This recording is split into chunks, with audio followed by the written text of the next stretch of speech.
Hi friends, welcome to channel. இன்றைக்கி நம்ம என்ன பார்க்க போகிறோன்னா காரசாரமான கோயம்புத்தூர் ஸ்டைல் சிக்கன் குழம்பு எப்படி செய்யலாம் பார்க்கலாம் வாங்க.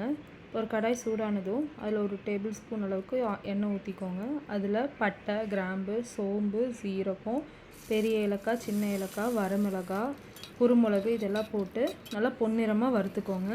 அது வறுத்த உடனே ஒரு கப் அளவுக்கு தேங்காய் துருவி வச்சுருக்கேன்.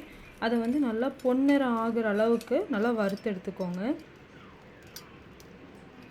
தேங்காய் இந்த மாதிரி ப்ரௌனிஷ் ஆகணும். அந்த அளவுக்கு வறுத்திங்கன்னா உங்களுக்கு டேஸ்ட் சூப்பராக இருக்கும்.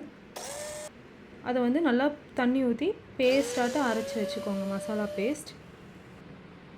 இப்போது அதே கடாயில் கொஞ்சம் எண்ணெய் ஊற்றி அதில் கொஞ்சம் கடுகு போட்டுட்டு நம்ம நறுக்கி வச்சுருக்க 2 பெரிய வெங்காயத்தை இதில் ஆட் பண்ணிக்கலாம். வெங்காயம் வணங்குறதுக்கு கொஞ்சம் உப்பு போட்டுக்கோங்க. அதில் கொஞ்சம் கருவேப்பிலை, 2 பச்சை மிளகா இதெல்லாம் ஆட் பண்ணி 1 ஸ்பூன் அளவுக்கு இஞ்சி பூண்டு பேஸ்ட்டும் ஆட் பண்ணிக்கோங்க. இஞ்சி பூண்டோட பேஸ்ட் பச்சை வாசனை போகிற வரைக்கும் வணக்கிட்டு அதில் 1/2 டேபிள் ஸ்பூன் அளவுக்கு மஞ்சத்தூள், 2 டேபிள் ஸ்பூன் அளவுக்கு மிளகாய்த்தூள், 2 டேபிள் ஸ்பூன் அளவுக்கு மல்லித்தூள் இதை ஆட் பண்ணி நல்லா வணக்கி எடுத்துக்கோங்க. இந்த மாதிரி மசாலா எல்லாம் நல்லா வணங்கினதும் இதில் நம்ம நறுக்கி வச்சுருக்க 2 பெரிய சைஸ் தக்காளி ஆட் பண்ணிக்கலாம். உங்கள்கிட்ட மீடியம் சைஸ்னால் நீங்கள் 3 தக்காளி ஆட் பண்ணிக்கோங்க. இந்த மாதிரி நல்லா மசிச்சு விட்டுட்டு தக்காளி வேகிற அளவுக்கு தண்ணி ஊற்றிக்கோங்க.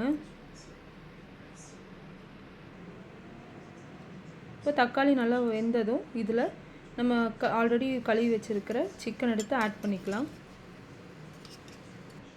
இப்போது சிக்கன்லேயே நம்மளுக்கு எண்ணெய் விடும். ஸோ அதனால் ஒரு 5 மினிட்ஸ் மூடி வச்சிங்கன்னா இந்த மாதிரி எண்ணெய் பிரிஞ்சு வந்திருக்கும். இப்போது அதில் நம்ம அரைச்சி வச்சுருக்க மசாலா பேஸ்ட் எடுத்து இதில் ஆட் பண்ணிக்கிட்டு நல்லா மிக்ஸ் பண்ணி விட்டுக்கோங்க.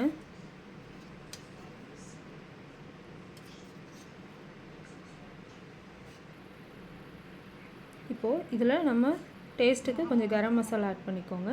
தேவையான அளவு உப்பு, தண்ணி ஆட் பண்ணிவிட்டு ஒரு 10 to 15 மினிட்ஸ் மூடி வச்சிங்கன்னா மல்லித்தலை ஆட் பண்ணிக்கோங்க. இந்த மாதிரி எண்ணெய் பிரிஞ்சு சிக்கன் நல்லா வெந்துட்டு இது இப்போ சர்வ் பண்ணுறதுக்கு ரெடியாக இருக்கும். பார்த்திங்கன்னா ரொம்ப சிம்பிளான டிஷ் தான். ட்ரை பண்ணி பார்த்துட்டு நீங்களும் எப்படி இருக்குன்னு சொல்லுங்கள். இது சாதம், தோசை, சப்பாத்தி எல்லாத்துக்குமே சூப்பராக இருக்கும். நீங்களும் சாப்பிட்டு பார்த்து எப்படி இருக்குன்னு கமெண்ட் பண்ணுங்கள், லைக் பண்ணுங்கள், சப்ஸ்கிரைப் பண்ணுங்கள். தேங்க்ஸ் ஃபார் வாட்சிங்.